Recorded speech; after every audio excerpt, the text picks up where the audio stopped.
I've had to search my heart and pray to God that I would be objective.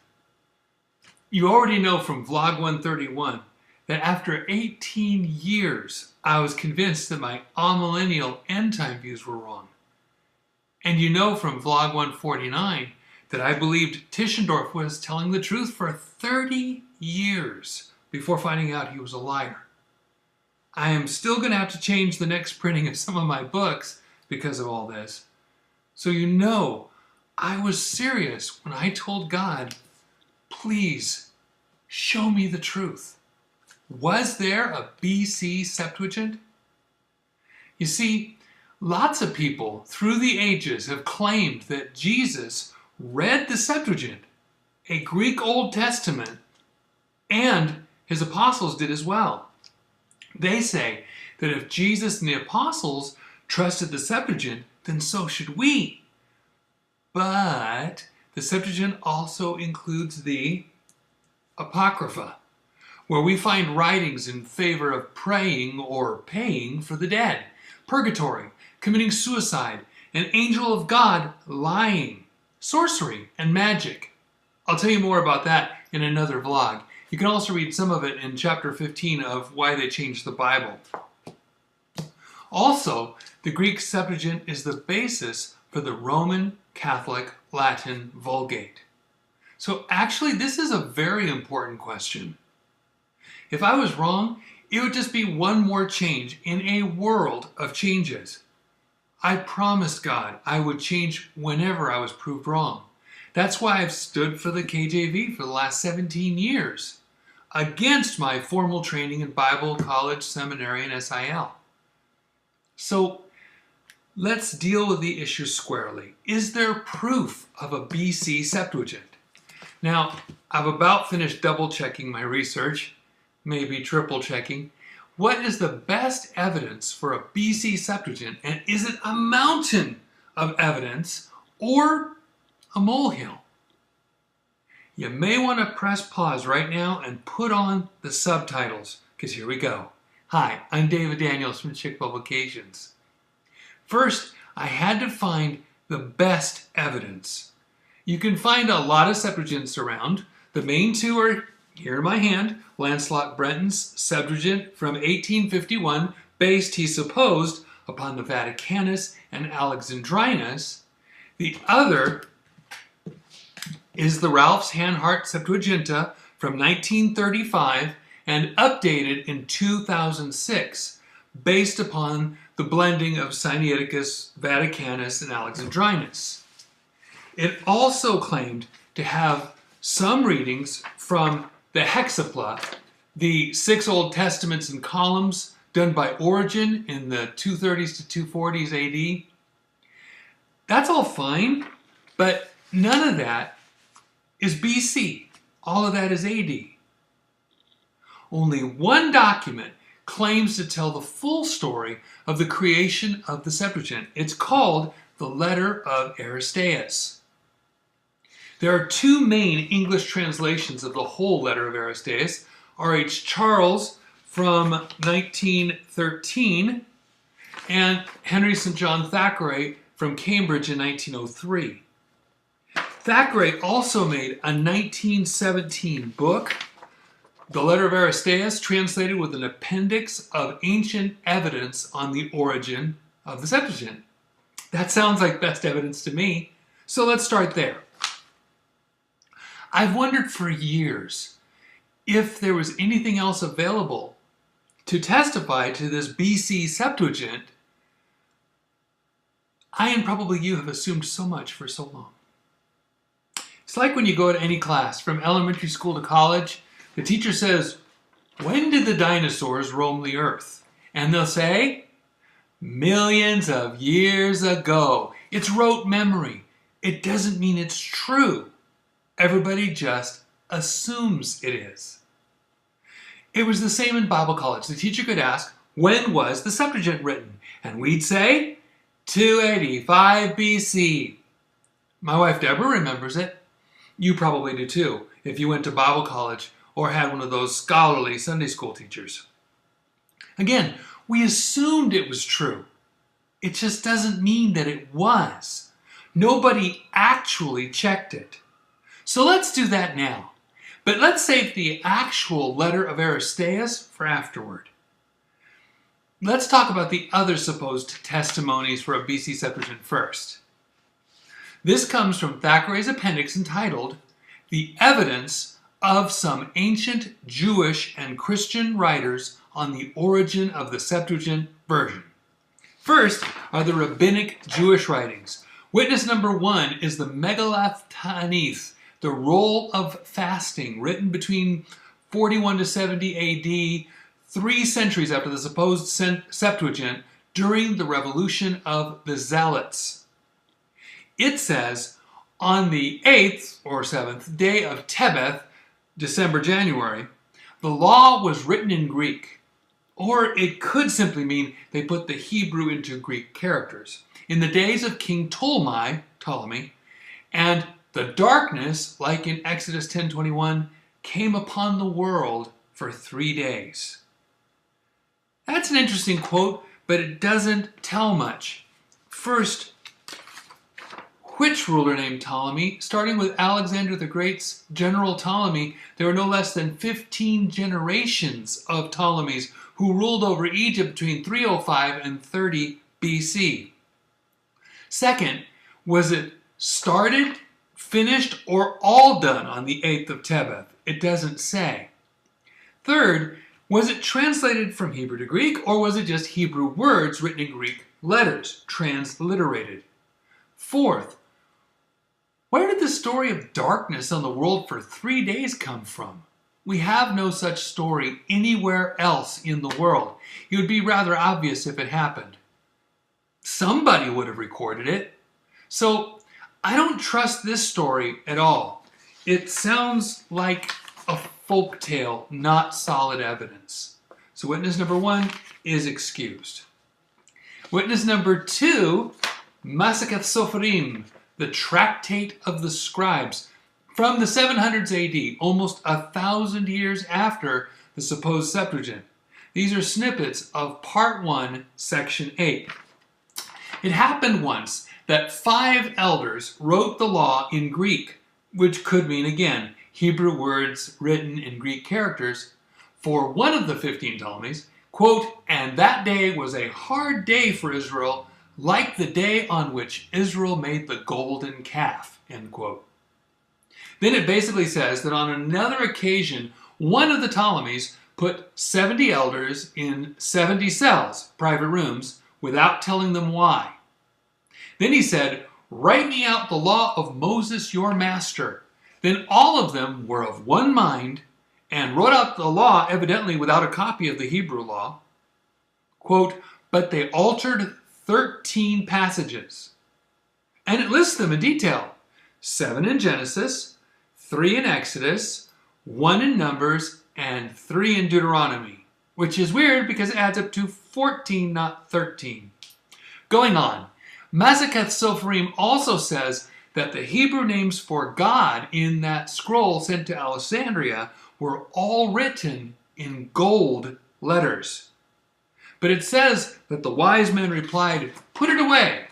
They commanded that the scroll be stuck into a geniza, a storage room, because the gold letters made it unfit to use in a synagogue. So now we have a different story. We still don't know which Ptolemy.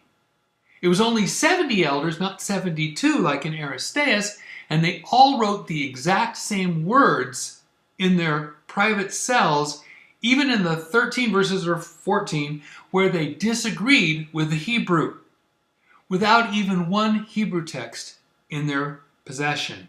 Remember, according to this account, the king didn't say why he was putting them in separate cells, so they had no way to prepare for this. Masachet Sopharim also says that just the names of God were written in gold. But guess what? The letter of Aristeas, section 176, says the whole scroll was written in gold. So that testimony doesn't match either. I don't trust this account. Neither do the Jewish scholars. They wouldn't even accept it as true Talmudic writing. They printed it as an addendum at the end. In other words, it wasn't important to them. Witness number 2 is excused. Witness number 3, Jerusalem or Palestinian Talmud, 350 to 400 AD, over 600 years after the supposed Septuagint was made. This is from Megillah 1, 71d, bottom. The Jerusalem Talmud account says pretty much the same as the Maseketh Sopharim. So you can't trust this story either. It has the same problems I just listed. Witness number 3 is excused.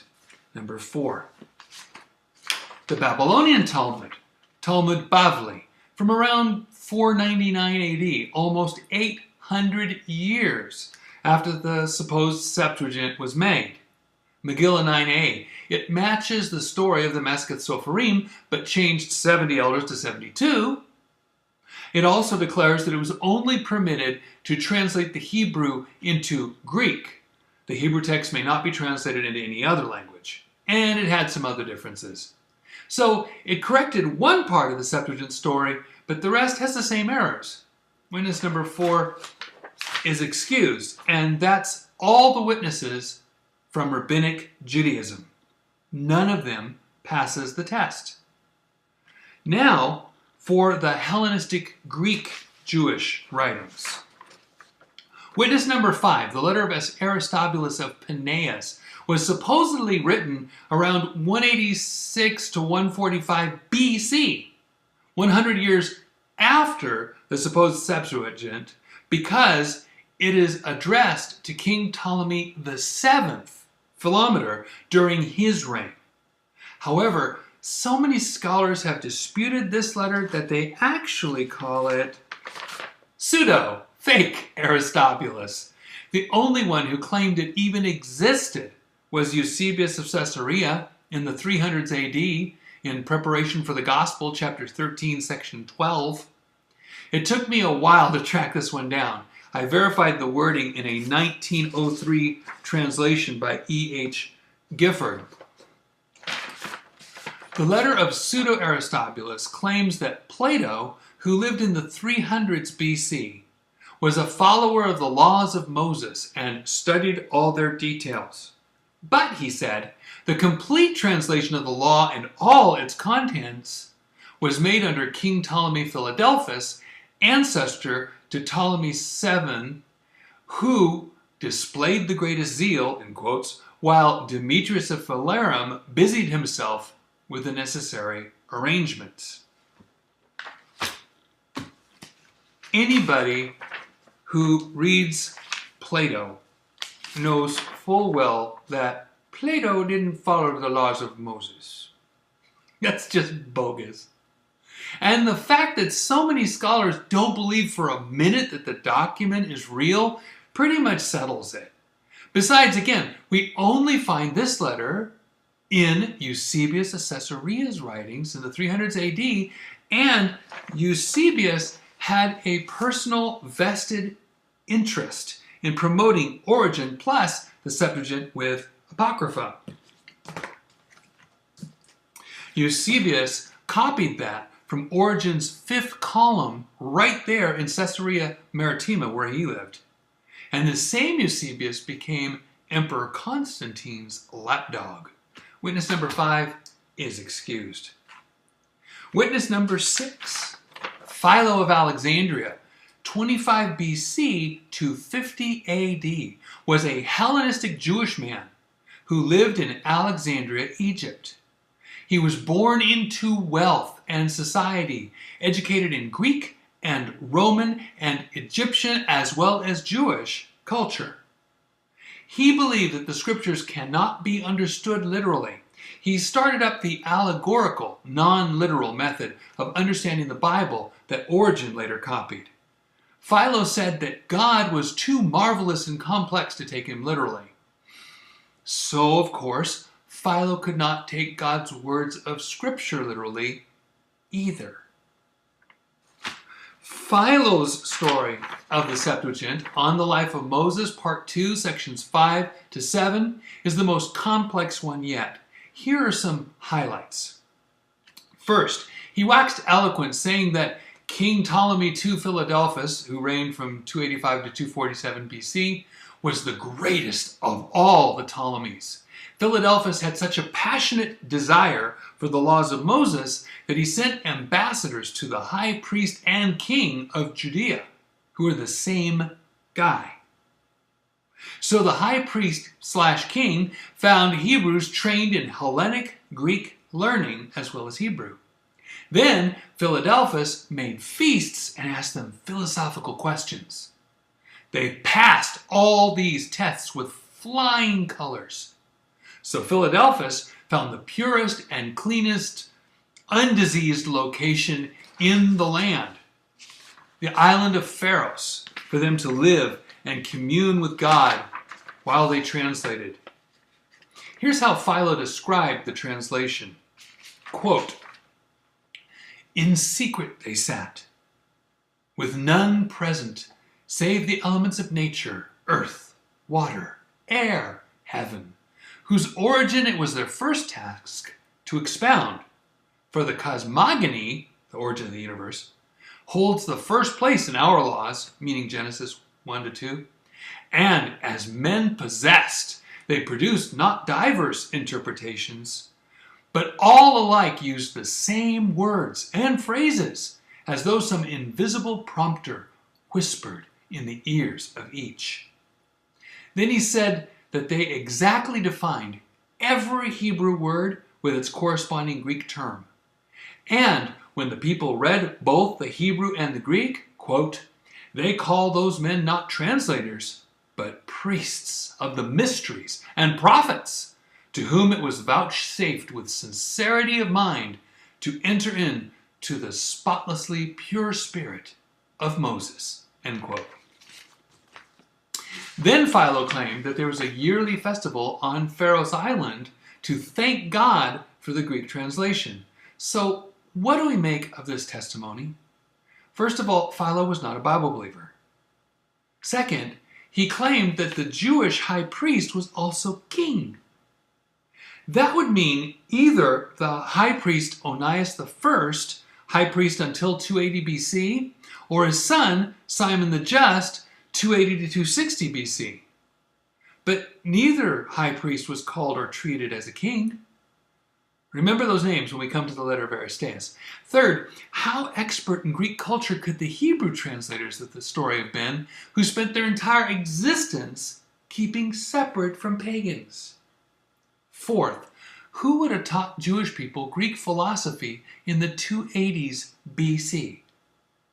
Fifth, more importantly, how believable is it that every translator who worked in secret translated all 5 books of Moses, Genesis, Exodus, Leviticus, Numbers, and Deuteronomy, with the exact same Greek words? Or that every one of them had memorized all 187 chapters of those 5 books? And calling them priests of the mysteries and prophets? Really? That's assuming direct, divine inspiration on every person simultaneously. Sixth, there is nobody else who verified a yearly festival out on the island of Pharos, which means lighthouse, where the famous 400-foot tall lighthouse of Alexandria stood from about 280 BC for 1,500 years. And you can bet if there were such a festival, it would be pretty exclusive on that small island. And even if there were one in Philo's day, you couldn't know when they started doing it. We have no records.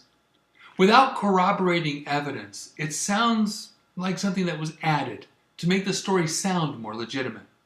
I could go on, but Philo is saying too many unbelievable things. Either somebody gave this bogus story to Philo, or Philo made it up himself. Either way, I'm setting aside but not excusing witness number 6. I will recall him later.